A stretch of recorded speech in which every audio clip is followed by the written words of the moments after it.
The hall shimmered with golden light, reflections bouncing off crystal chandeliers, casting tiny rainbows over the polished marble floor. Soft classical music wove through the air, mingling with the murmur of conversations and the occasional burst of laughter. I stood near the back, hands clenched around a small satin clutch, forcing a smile as my sister Lila danced with her new husband. Lila looked radiant, her dress cascading in layers of silk, every inch of her glowing with happiness. I should have been happy too. My sister was married. The event I had poured months of effort and money into was a success. But there was a knot in my stomach, one that hadn't loosened since I arrived. My dress, a simple emerald green gown, seemed almost dull compared to the extravagant outfits swirling around me. I had chosen it for its understated elegance, something that wouldn't draw attention. I had spent enough time being invisible to know how to blend in. Yet, as I watched the happy couple, I couldn't help but feel a pang of loneliness, as if I were just another fixture in the background.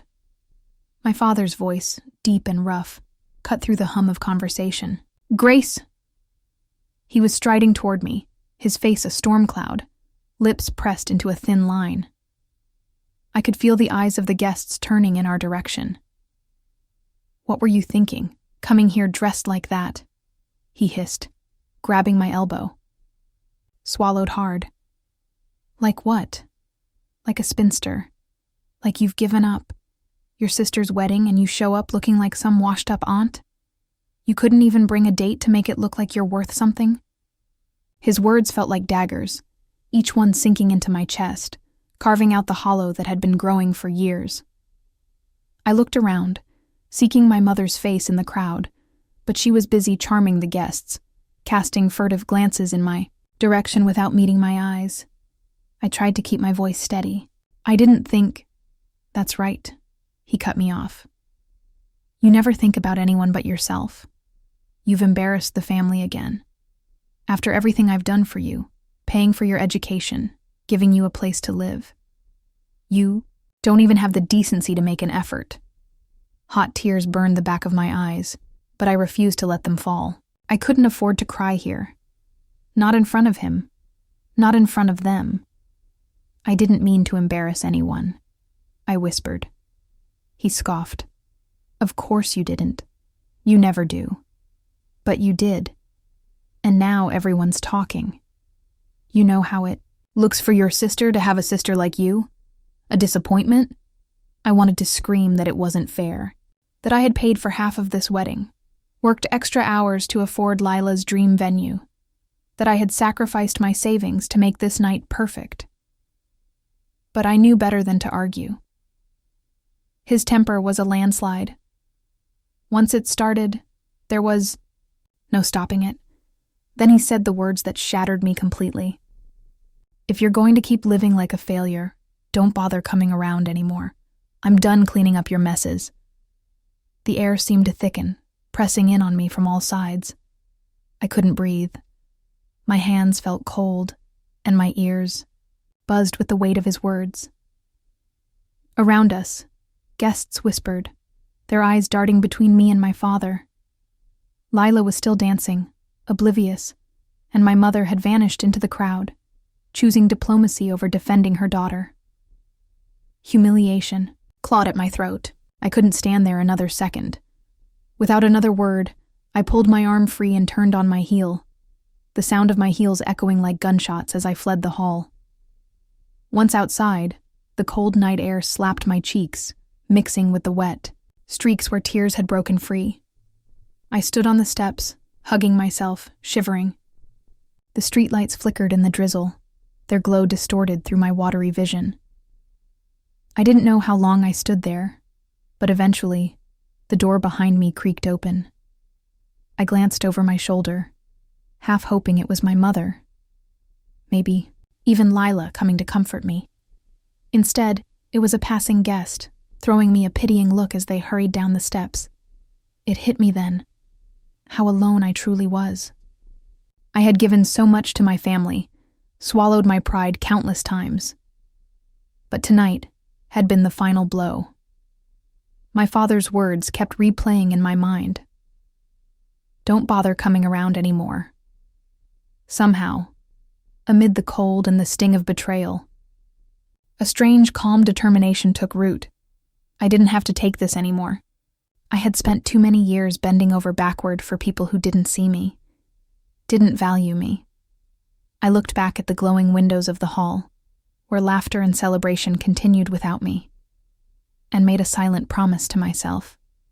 I wouldn't let them keep taking from me. A raindrop splashed on my cheek, mingling with my tears, and I wiped my face clean, as if shedding the last remnants of my old self. I would walk away from this. I would rebuild. I would find a way to live without their approval. A soft, bitter laugh escaped my lips. I had been kicked out of the wedding, out of my own family's circle, but maybe that wasn't the tragedy I thought it was. Maybe it was freedom. As I started down the steps, I knew one thing. I was done being the family's silent martyr. The rain had stopped by the time I found my way back to my apartment, my heels clicking against the pavement with every step, leaving faint echoes in the silence of the night. My dress was damp and wrinkled, and I shivered as I slid the key into the lock, the metallic scrape cutting through the stillness. As the door creaked open, I stepped inside.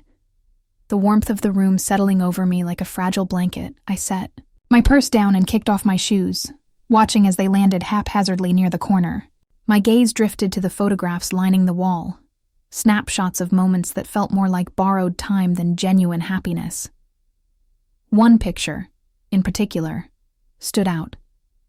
My father, standing tall in front of his hardware store, the sign above, proudly displaying his name in bold letters, Johnson's Home Supply.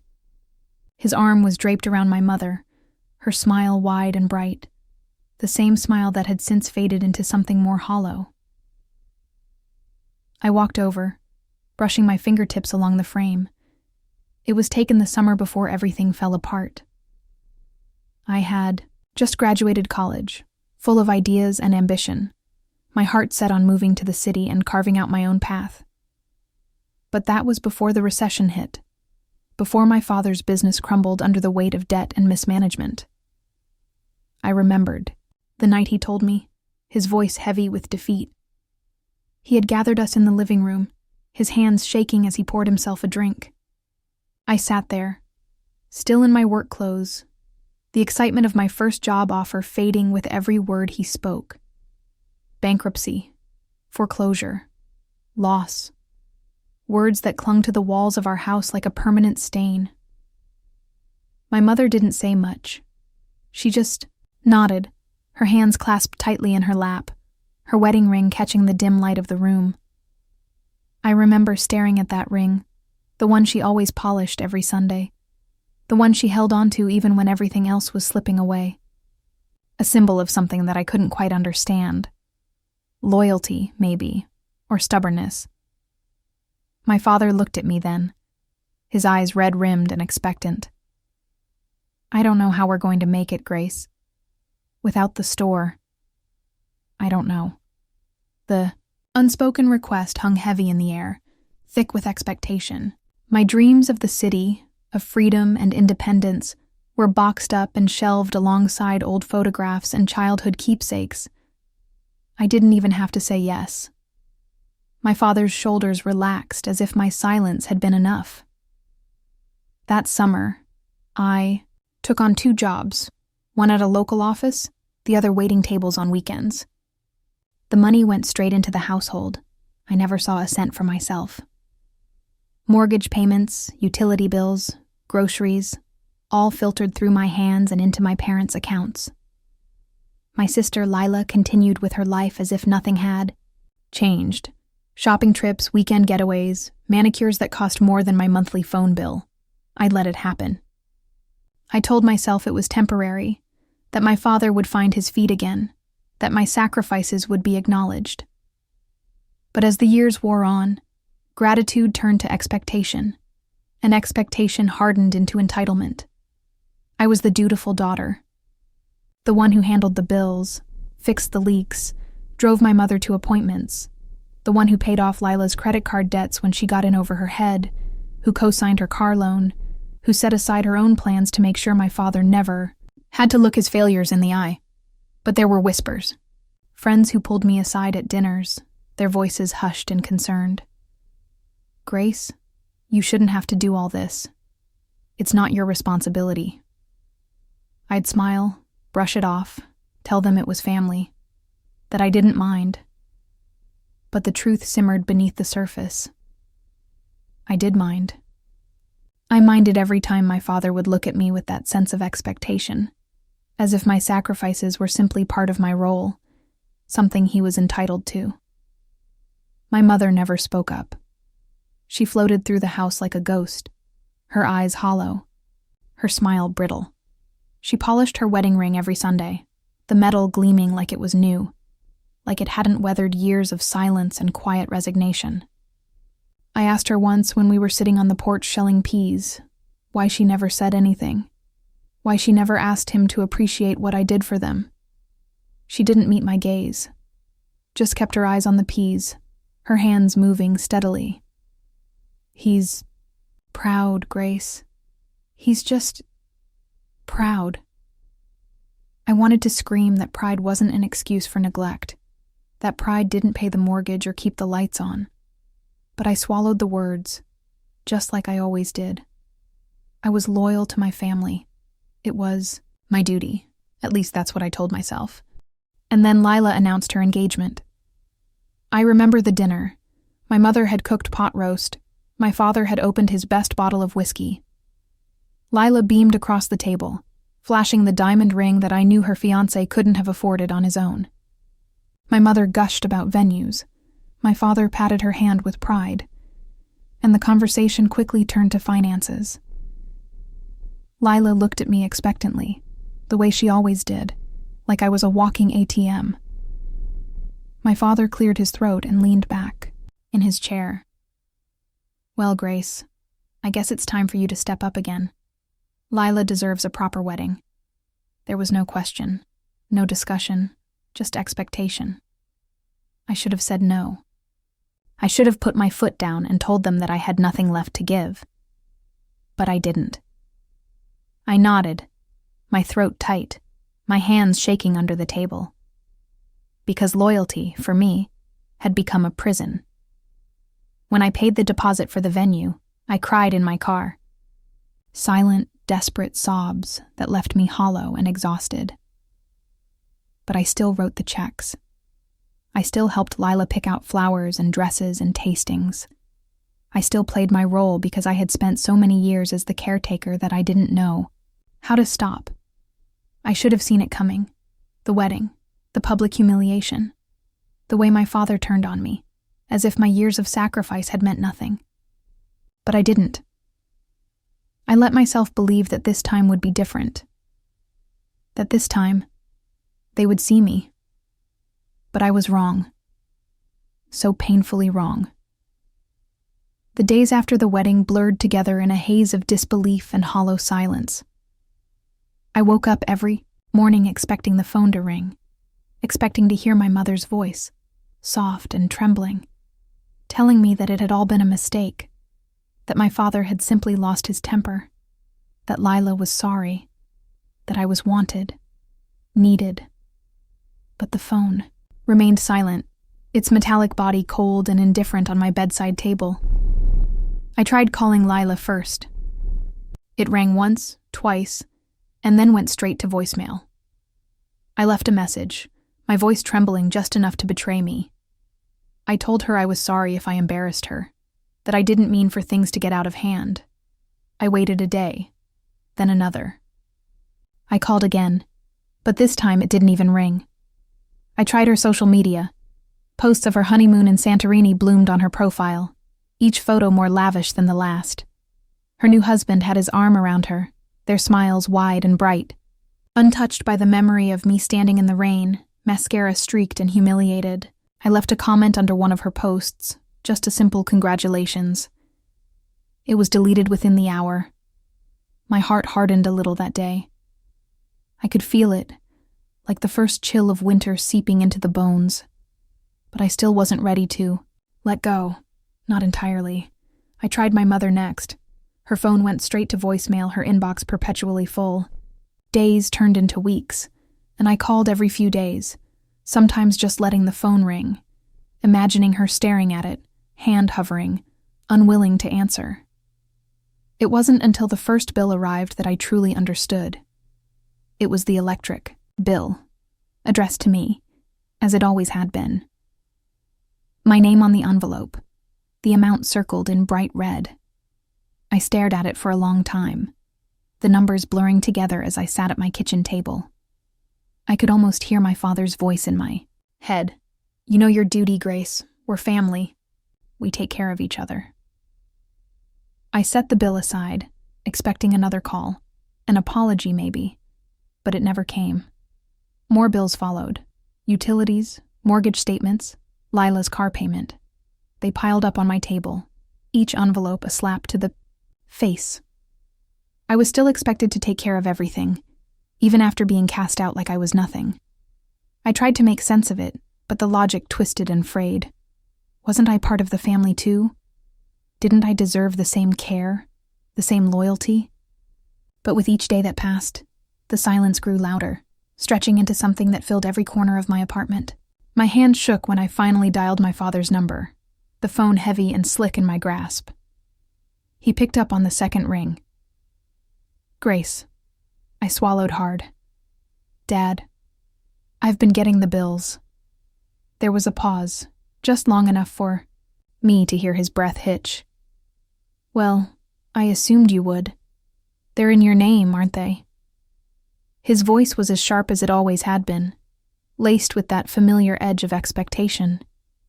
"Yes, but—" I faltered, the words slipping away from me. I'm not living there anymore." "And?" he snapped, the impatience clear. "You still have a duty to this family, Grace.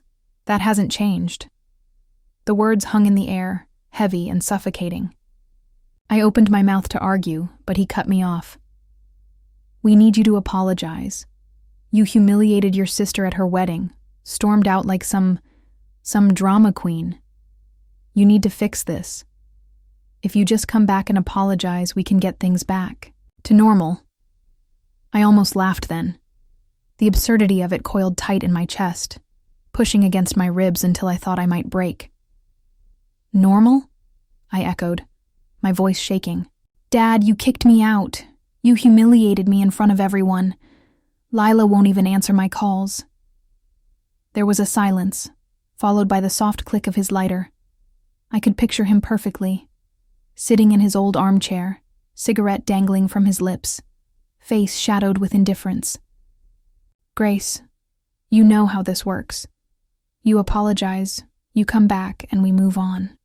Just like always." "Just like always," I whispered, the truth settling into my bones. It had always been like this. I would bend, I would break, and I would come back, and they would take, over and over. But not this time. Something cracked inside me then. A fault line that had been growing for years, finally splitting open. "No," I said, the word foreign and sharp on my tongue. I heard him exhale, a puff of smoke that I imagined curling through the room. "Excuse me?" "I'm not coming back," I said, louder now, stronger. "And I'm not paying the bills. Not anymore." He laughed, a harsh bark of disbelief. "Grace, don't be ridiculous. You can't just stop. We depend on you." "That's the problem," I replied, my fingers white-knuckled around the edge of my kitchen counter. "You always have, and I never should have let you." There was silence on the other end of the line, thick and heavy. I waited for him to speak, to argue, to shout, but all I heard was the faint hum of static.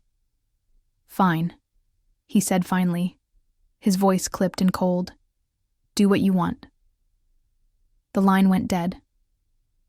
I stared at the phone for a long time, the silence stretching out, filling the room until I couldn't breathe. My hands were shaking, my heart pounding, but I couldn't stop the smile that crept across my lips. For the first time in my life, I had said no. The first morning in my new apartment was drenched in quiet. Real, unbroken quiet. No creaking footsteps outside my door, no clatter of pots in the kitchen, no low grumble of my father's voice demanding explanations or apologies, just the gentle hum of the refrigerator and the occasional whisper of wind against the glass pane. I stood in the center of the room, my hands resting on the worn wooden table I'd picked up from a secondhand shop on the corner. It was scratched and scuffed, but it was mine. Everything in that tiny apartment was mine. The single bed pushed against the far wall, the chipped dresser I'd dragged up 2 flights of stairs by myself, the bright floral blanket I'd bought just because it made me smile. The windows were open, letting in the crisp scent of morning. I could hear the distant hum of traffic, the chatter of people passing by, completely unaware of who I was or what I'd left behind. I wrapped my hands around the chipped mug of coffee and took a slow, deliberate sip. It was still too hot, but I didn't care. The burn felt good, real, like proof that I was alive. I set the cup down and walked over to the box sitting in the corner, its lid half open, revealing fragments of my old life. I hesitated, my fingers hovering just above the cardboard edge, before I pushed it open. On top, there was a stack of photographs, snapshots of holidays and birthdays, stiff smiles frozen in time. My mother's hands resting on my father's shoulders, his grip possessive even in print. Lila in her cheerleading uniform, her smile wide and bright, untouched by doubt. My fingers traced the edges of the photos before I set them aside, digging deeper. There it was. My mother's perfume bottle, the one I had always loved. I twisted off the cap and held it to my nose. Jasmine and vanilla, soft and warm. I couldn't remember the last time I'd seen her wear it. She used to spritz it on before. Dinners, her neck and wrists, just a whisper of scent that would linger as she moved through the house. She had stopped wearing it years ago. I never asked her why. The bottle went back into the box, and I set the photos aside, the ones that only showed smiles that weren't really mine. I pulled out the ones that mattered. My mother and me, alone in the garden with our hands buried in soil, her eyes crinkling with joy as we held up the first blooms of spring. The photo from the beach. Just the 2 of us. Before Lila was born. Before everything had changed. I pressed those photos to my chest for a moment, feeling the weight of their memories settle in my bones. I kept those. The rest, I burned. It was a strange kind of liberation, watching the flames lick up the edges of the glossy paper, curling it inward, erasing the moments that I'd clung to for so long. Moments that weren't mine, not really. I watched until the fire died down to embers, then dusted my hands off and moved on. I found work at a marketing firm a few blocks from my apartment. It wasn't glamorous, but it was steady, and it was mine. I threw myself into the job, staying late, coming in early, soaking up every bit of knowledge I could get my hands on. It was exhausting and exhilarating all at once. For the first time, I felt like I was building something for myself. Not for my father, not for Lila, not for anyone else. Just me. The first paycheck I got, I splurged. Not on bills, not on debts that weren't mine, but on a bouquet of fresh flowers from the corner shop, lilies and daisies, bright and unapologetic. I set them on my table, and every time I walked past, I smiled. It was a small thing, but it was mine. Days turned into weeks, and I began to find pieces of myself that I hadn't known I'd lost. I joined a community group, something I would have never done before. A group of women, divorced, widowed, starting over. We met twice a week at a small cafe that served the best coffee I'd ever tasted. We talked about everything and nothing, about freedom, about fear, about the way the world shifted when you finally decided to claim your own space in it. I cooked for myself, recipes I found online or scribbled on the backs of envelopes. I learned how to bake bread, the smell filling my apartment with warmth and comfort. I started jogging in the mornings, feeling the sharp, clean bite of air against my skin, my lungs expanding with every step. I bought new clothes, things I actually liked, not just what was expected of me. One afternoon, as I was walking back from the grocery store with a baguette tucked under my arm and a bottle of wine in my bag, I saw a woman standing at the crosswalk. She wore a long coat, her hair tied back neatly, her hand clutching a purse that looked like it cost more than my rent. But it wasn't the coat or the purse that caught my eye. It was the way she was smiling, soft and serene, like she held the world in her hands and wasn't afraid to lose it. For the first time, I wondered if that could be me someday. Someone who wasn't running on borrowed strength, who didn't have to answer to anyone. I stood there for a long moment, watching her walk away, her heels clicking against the pavement like punctuation marks. Back at my apartment, I uncorked the wine, poured a glass, and held it up to the window. Outside, the city pulsed with life, unfamiliar and unrestrained. I raised my glass, a whisper of a toast to myself. To freedom, I murmured, the words tasting like redemption on my tongue. And in that moment, I believed it.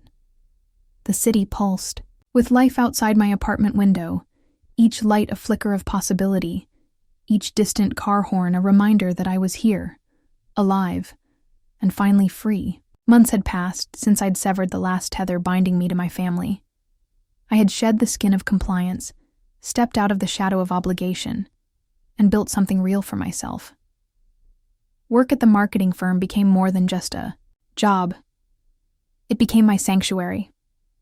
I thrived there, pouring every ounce of energy I once wasted on others into my projects. I stayed late, volunteered for extra shifts, studied marketing strategies until my eyes burned from staring at the screen. And it paid off. My boss, a sharp-eyed woman named Marissa, called me into her office one afternoon, the sunlight pouring in through the floor-to-ceiling windows, illuminating the walls lined with awards and framed certificates. She gestured for me to sit, her manicured nails tapping lightly against the glass desk. "You've been doing incredible work, Grace," she began, her voice measured but warm. "I've been keeping an eye on your campaigns, and I have to say, you've got a knack for this." I tried to keep the surprise off my face, nodding politely even as my heart thrummed with excitement. "How would you feel about a promotion? More responsibility, a raise. I think you're ready." The breath I'd been holding finally escaped, a sharp exhale of disbelief. I'd love that," I stammered, my hands gripping the arms of the chair. Marissa smiled, her eyes bright, with approval. "Good. I'll draw up the paperwork. And Grace?" "Yes?" "Don't be afraid to claim your space. You've earned it." Her words settled into my bones, warm and sure. I had earned it. For the first time in my life, what I had was mine. Truly mine. I walked out of her office with my head held high, my heels clicking against the tile in steady, rhythmic confidence. That night, I celebrated with a glass of wine and a call to my new friends from the community group. We laughed and toasted over cheap pizza and paper cups, and I felt more joy in that cramped little cafe than I ever had in my parents' grand living room. With the raise came stability, and with stability came choices. I took evening classes, business management, public speaking, even a little accounting. I wanted to know everything, to build a foundation no one could tear down. I started therapy too, unearthing years of resentment and hurt, scraping away the layers of guilt and obligation that had built up like grime. My therapist, a gentle woman with kind eyes and a disarming smile, listened without judgment.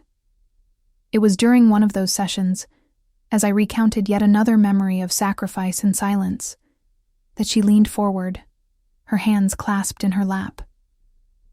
"Grace," she began softly, her voice weighted with understanding.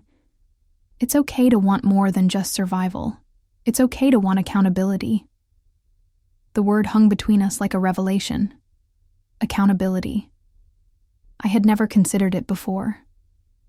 Survival had been my only goal for so long that justice, reparation, had seemed like a luxury.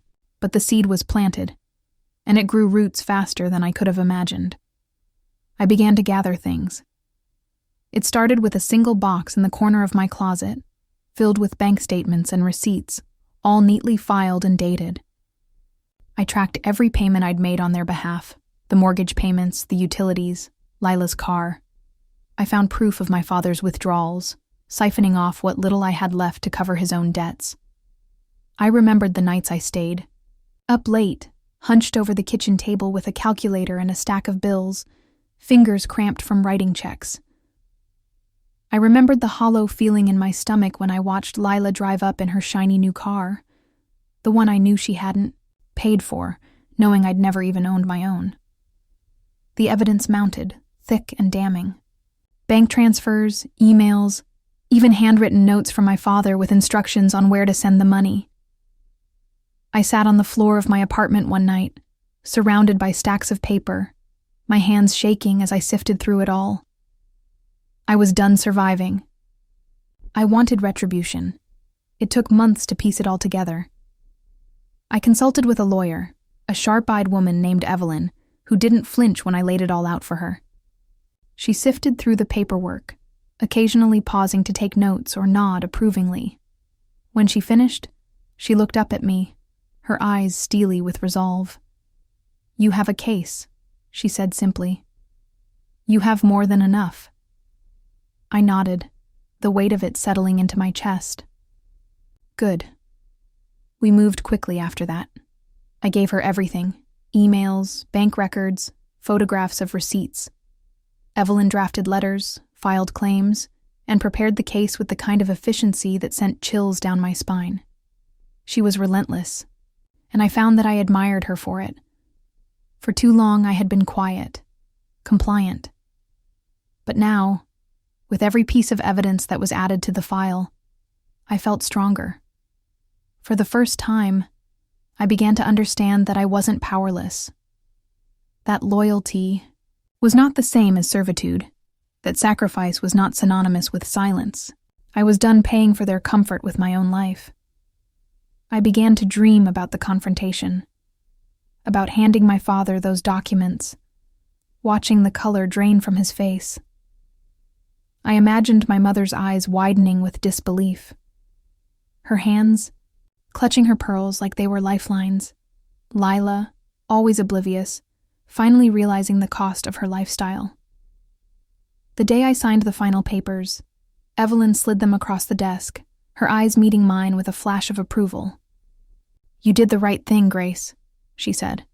"Now it's time for them to answer for it."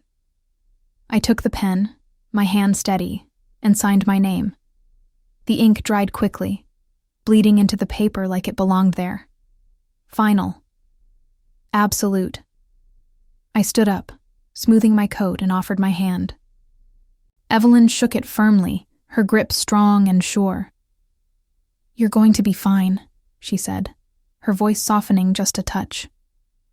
I nodded, and for the first time in my life I believed it. I walked out of her office and into the chilled autumn air, my heels clicking against the pavement with a rhythm that matched the pounding of my heart. I had taken my life back, piece by piece, and soon they would have to reckon with what they had done. I wasn't afraid anymore. I wasn't silenced. I was ready. The morning I returned to the town I once called home, the sky was clear and sharp, the kind of blue that stretched endlessly, almost mocking in its brightness. I stood outside my parents' house for a moment, the engine idling behind, me, watching the curtains flutter in the windows like nervous whispers. It was the same as I'd left it, stubbornly unchanging, the lawn trimmed to perfection. the flower beds blooming with my mother's hydrangeas.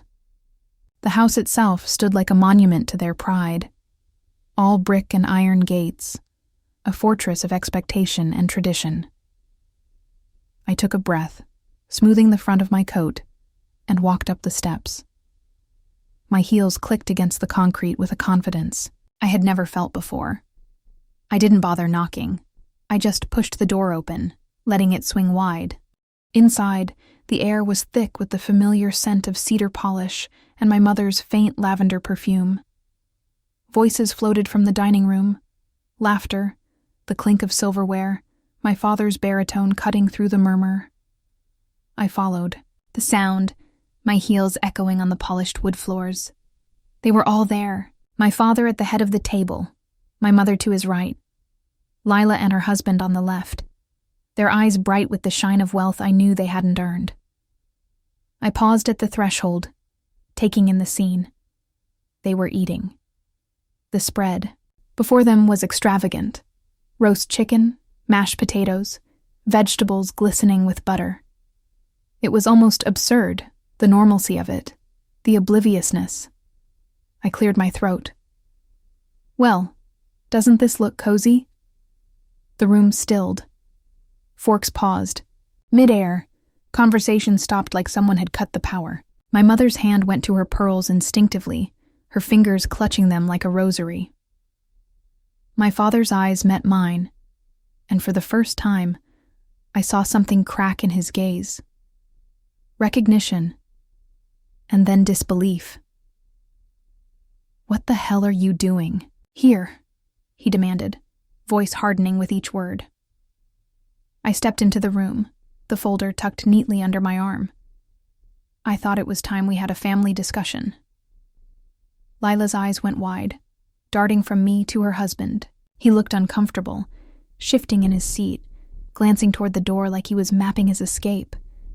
"I don't know what you think you're doing, but you're not welcome here," my father snapped, slamming his hand down on the table. The silverware rattled, glasses trembled, but I didn't flinch. Not this time. I set the folder down in front of him, the thick stack of papers sliding out just slightly, enough to catch his eye. "I think you'll want to take a look at this." He didn't move. Just glared up at me with that familiar disdain. The same look he had given me at the wedding. The same look that had once cut me to the core. Now, it was just pathetic. My mother leaned forward, her hands wringing the napkin in her lap. "Grace, please, not here." "Oh, here is exactly the right place," I said, my voice steady. "You see, I've been keeping track. Every bill I paid, every loan I co-signed, every cent that went from my account to yours." I gestured to the folder. "It's all in there. Dates, amounts, signatures, yours included." My father scoffed, but I saw his hand tremble as he reached for the folder. He flipped it open, eyes scanning the pages. His jaw clenched tighter with each line he read. My mother's hands went limp in her lap, her eyes glassy with disbelief.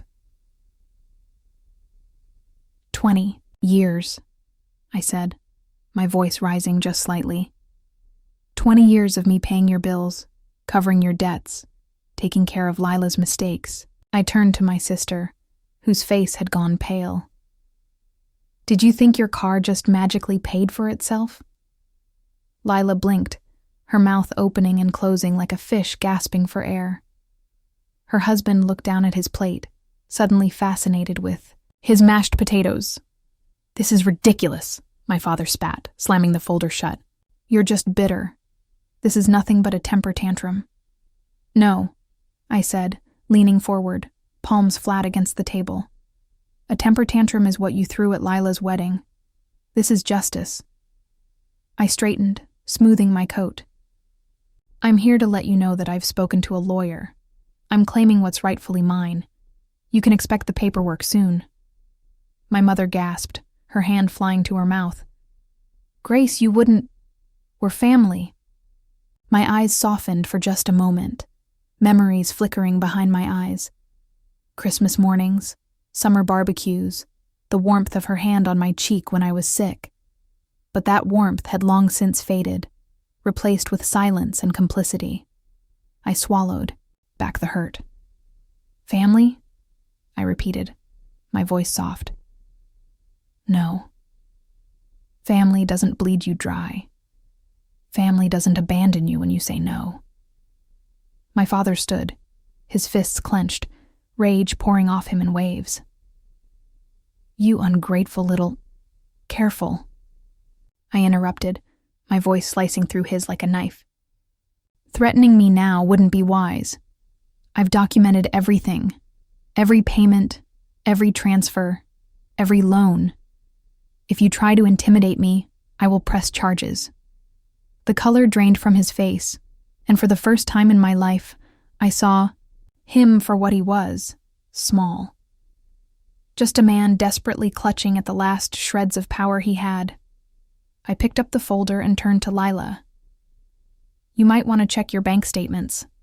I won't be covering your credit card debts anymore." Her eyes filled with tears, but I felt nothing. Not pity, not remorse. I was empty of all the things that had once held me back. I turned to my mother last, her eyes glimmering with unshed tears. "You could have stopped him," I said quietly. "You could have stood up for me, but you didn't." Her chin trembled, but she said nothing. She just gripped her pearls tighter, knuckles white and trembling. I straightened, pulling, my coat around me, my hand already on the doorknob. "I won't be back," I said simply. "The next time you hear from me, it will be through my lawyer." And with that, I walked out, leaving the door swinging open behind me. Outside, the air was crisp and clean, the wind biting at my cheeks, flushing them with color. I didn't look back. Not once. It was only when I was back in my car, the engine humming beneath my fingertips, that I finally allowed myself to breathe. My hands were shaking, adrenaline coursing through my veins like wildfire, but beneath it all, there was something else, something lighter. I reached into my purse and pulled out my keys, the small brass charm that dangled from the ring catching the sunlight. I had bought it the day after I signed the final paperwork, for my own house, my own space, free of ghosts and obligations. I held it up, watching it sway in the light. It wasn't just a key. It was freedom. I turned the ignition, my eyes fixed on the road ahead. I didn't have to look back anymore. My life was mine, and I would guard it fiercely, like the treasure it was. And for the first time in my life, I was finally, beautifully, free.